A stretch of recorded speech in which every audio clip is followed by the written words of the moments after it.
Hello everyone, welcome back to the channel. It is time for another Palace preview, and this week we have of course got Arsenal at Selhurst Park in the early kickoff on Saturday, 12:30 kickoff. Always a big game, Palace Arsenal. I think especially at Selhurst Park, it's always been very close fixtures. They've always been very close games. There have been times where we've been battered at the Emirates, and it's not usually a very good place for us to go.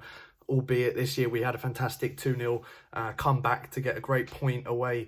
Jordan Ayew scoring, of course, the equaliser in that game. Fantastic away day. Check out the vlog if you haven't already for that. But the games at Selhurst Park always seem to be slightly different. I think the atmosphere is always buzzing for the Arsenal games because, and this is no disrespect to Arsenal, but in all honesty, it is the one game I think out of the big six teams, the so-called big six teams, that I think Palace fans really go into feeling we can get something out of this, especially off the back of that incredible 3-0 win we got in 2017 under Sam Allardyce, when obviously that was a game where all the Arsenal fans were singing "You're not fit to wear the shirt" to a number of players. I think Bellerin was the one who got the most stick on that night, but Kabay with a fantastic finish in that game, Townsend winning a penalty. It was probably the best game of that season at Selhurst Park, not just in terms of performance but also atmosphere. Buzzing under the lights of Selhurst. And this game, as I mentioned, this game against Arsenal at Selhurst Park are always very close fixtures. They never seem to be batterings. Even in the games where Arsenal have gone on to win at Selhurst Park, I've always felt that we've given it a good go, you know. It's always felt like we've not been rolled over. It's not like Arsenal have ever dominated a game for 90 minutes against us at Selhurst Park. I've always felt that we've always been in with a shot, you know, and I think that is going to be the same again on Saturday, even though, and this is the big reason why I think that, you know, Arsenal will be going into this expecting a win, or will be confident of a win, is because of our massive injury list right now. We've got I think we're in double figures in terms of players actually out. Wilf is a doubt. Maya and Riedewald are also doubts. Maya and Riedewald both having to be subbed off against Derby in the FA Cup because of slight knocks that they picked up. Hopefully they'll both be okay. Wilf, I think, will play even if he has got a knock. I think that he'll be stuck into the team. That's just the way it is. We're so desperate for him to be in the team. I think it's happened countless times in the past. I won't be surprised if Roy did it again. That is the only reason that I think I'm not as confident this year as I am in previous seasons. That being said, we have pulled out some good results, I think, over the Christmas period with the injuries we've had. Yes, they're not necessarily, the teams we played were not on the scale of an Arsenal. I know Arsenal having a very poor season, but they're still obviously a much better team than West Ham, Norwich, the teams we played during the Christmas period, Southampton. They are still a better team, despite their horrific records, not just in general this season, but specifically their away record has been very poor. I do think that this is a great opportunity for them, but I will go into this, I always go into the game feeling a little optimistic because it's Arsenal at Selhurst Park, but this season is going to be slightly different because of the injuries we have. It's going to be very interesting to see how we set up, how we play. I do think some youngsters will get a shout if Riedewald and Meyer especially are injured. I think there might be a chance and the youngster comes off the bench, or Roy just won't make any subs because he doesn't have the faith in the bench to make any difference. And I think we've seen that before in the past as well. So there's loads of different scenarios going in my head with how this will pan out over 90 minutes. For me right now, it's very hard to predict because of how weakened we are, how heavily we weakened our squad is. But equally, you don't know what Arsenal are going to turn up. You know that Arteta came in and away to Bournemouth, they were better, but they still couldn't beat a really bad Bournemouth side, away from home. And it's stuff like that. They were bossing a game for about 85 minutes against Chelsea, 1-0 up, and they lose it 2-1. There are some good results in there, and that United result is the highlight, of course, for them. But then obviously they follow that up with one of the worst first half performances Arsenal have had this season against Leeds in the FA Cup. So that it's very hit and miss with Arsenal at the moment. You don't know how they're going to turn up, and if they can sustain a performance over 90 minutes is remain to be seen. For us, it's always about, can we take our chances when they come? And that's always a problem, is the goal scoring. I think that defence has been brilliant, especially with the injuries that we've had. And it could be a chance for players like Sam Woods to start coming in now and make an impact into this team. He may have to play with injuries. I'm really excited to see if you does get a chance in a big game like this. We saw how Wan-Bissaka took his chance in his debut against Tottenham, big game. We did lose that 1-0, but he was by far the best player on the pitch. You never know what can happen if you put a youngster in there. The passion, the desire, it could be massive for them, you know.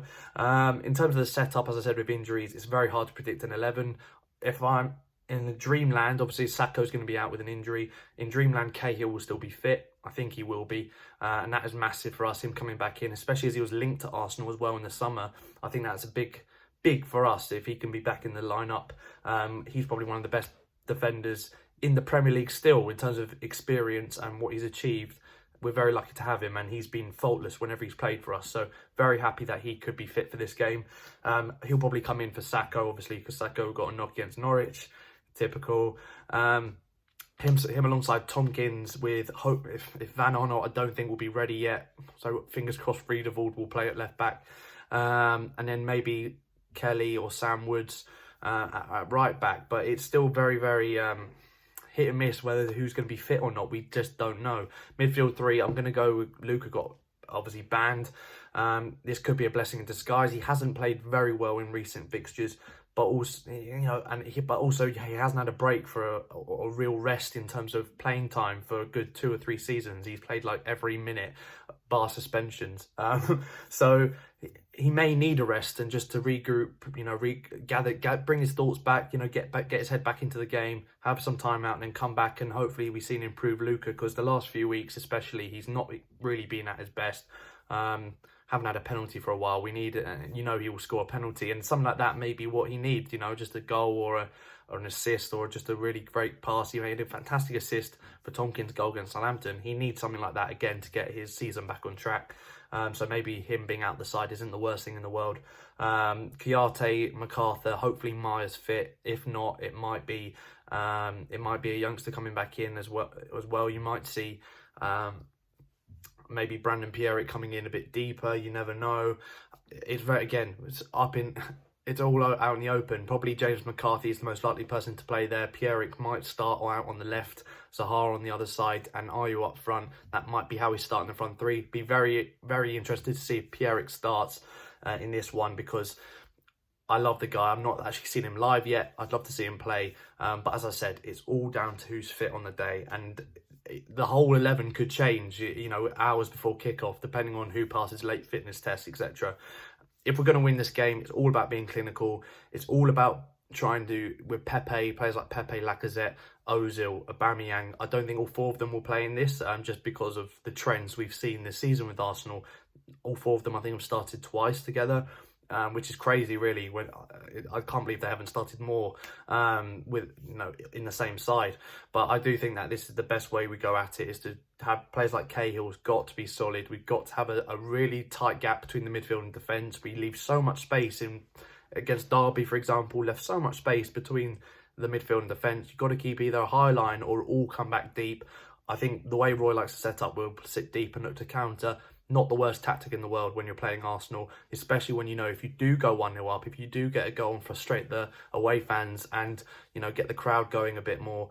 Arsenal are a team that can bottle it, and that's just the way it's been over the last few seasons. They are a team that can crumble under pressure. It's going to be very different, I think, because of Arteta. I think he started to instill a winning mentality, or at least trying to, you can see he's starting to transform things slowly at Arsenal.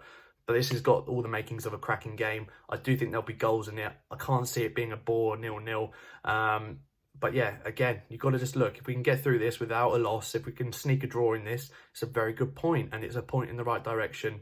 And I can't wait to see how things go on Saturday morning. Early kickoff. Let's do it. Crystal Palace against Arsenal. Let me know your thoughts down below, guys. Like, share, subscribe if you're new. And yeah, predicted lineups on this battered, injury-ridden squad.